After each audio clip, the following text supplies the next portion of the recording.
Good afternoon. It's Sunday afternoon. I'm getting on with this 200 TDI engine, but I caught a bit of a crab when I came to blank it off to do a pressure test. The simple reason was that this engine turns out to be a 12L engine, not an 11L. And the 12L was for the 200 TDI Disco with a manual box. The 13L was for the automatic Disco. So fortunately, the customer's given me all the Defender parts except one very important piece. He supplied me with new oil cooler hoses, but a few of you probably know already, the early Discos and things like this, they had cone seats in here, whereas this type is an O-ring. We've got the hoses for the O-ring. So I went round frantically in my parts department, and I found not one but two ones with the O-ring in for 200 TDI. So we cleaned them up. We're going to bag them up. Well, that's already bagged up, but we're going to put them on the shelf for somebody else to use. As far as we're concerned with this one here, it's as much good as a glass eye because nobody uses those cone type seats. Now, if you're worried, not confused, not worried, but I'll put a picture here, and you can actually see what the difference is. But today what we're going to do is build up this here, this housing. Now I've already Loctited in this little plug at the end, so that's easy. But one thing that can catch a crab with everybody is this little bit here. We've done this time and time and time again, but this is the last time. The O-ring is kind of special. It's a funny cross section. It's not quite the same as you can get in a like a universal parts kit. The number's ERC5913. If you put anything else in, you can crack the little wings here. Now when you take these off, they look like a little triangle. I don't think I've got the original one here. I think I threw it out. But yeah, you can crack it, and then that's useless, and that's another 25 quid you've got to find, or whatever. Cleaned up this in the wet bead blaster, the spring, everything's fine. This is the order it goes in: spring, washer and thermostat. We've tested these before. You can warm them up with a hot air gun and make sure that they're working. So we're going to pop that in, make sure it moves, then align that pin up with a little hole right in the middle. Don't get it offset.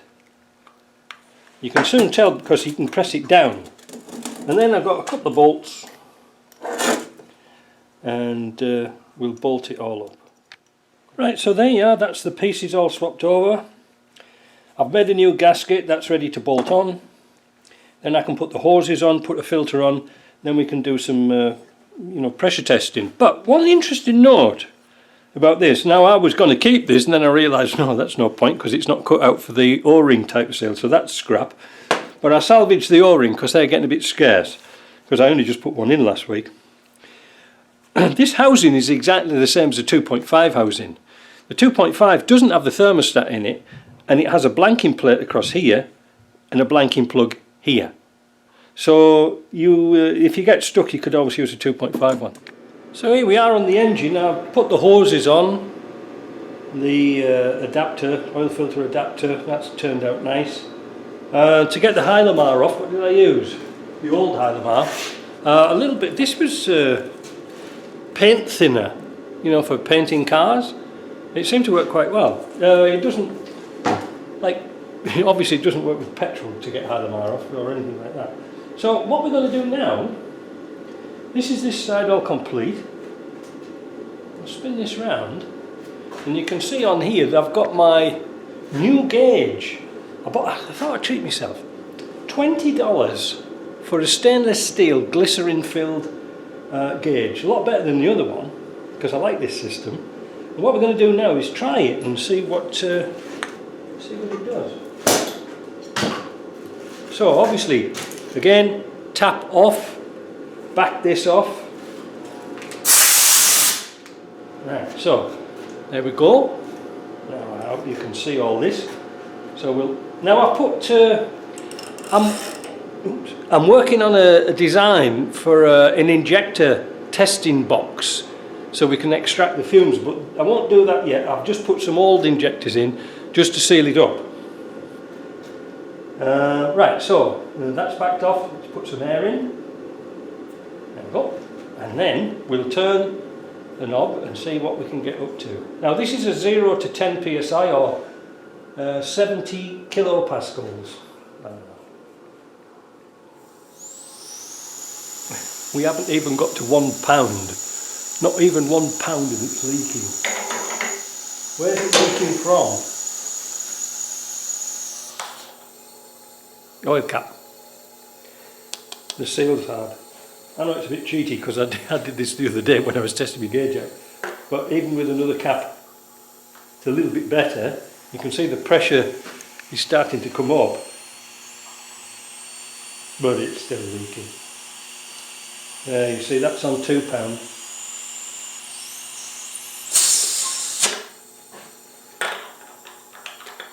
I'll put the old cap back on.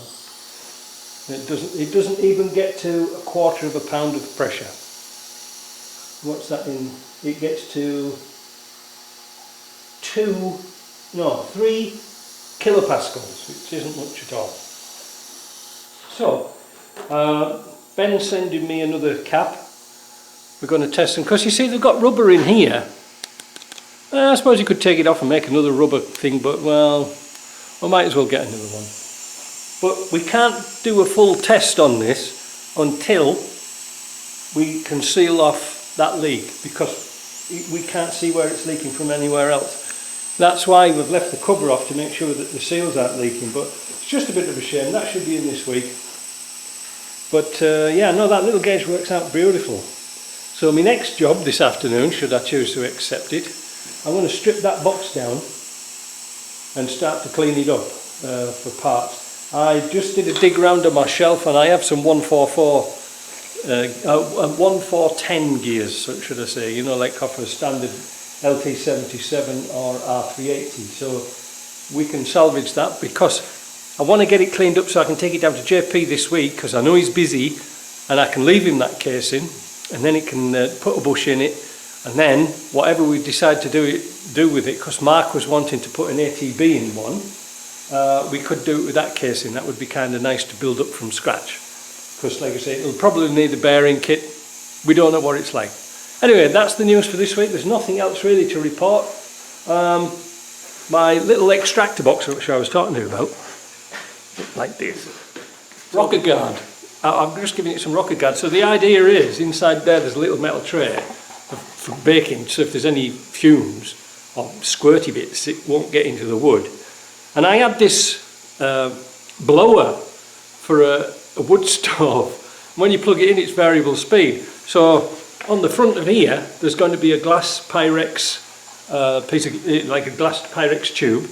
So when you squirt your injectors in, it's going to squirt through here. But the next stage is, like I say, I put something on to protect the wood a bit. It's only plywood. It's only it's a bit of wood that I had off my kitchen cabinet. And I'm going to get Jerry, once I've got the glass in, I'm going to get Jerry to make me a little cover to protect it. It's most important. So, but it's going to work. It's going to work good.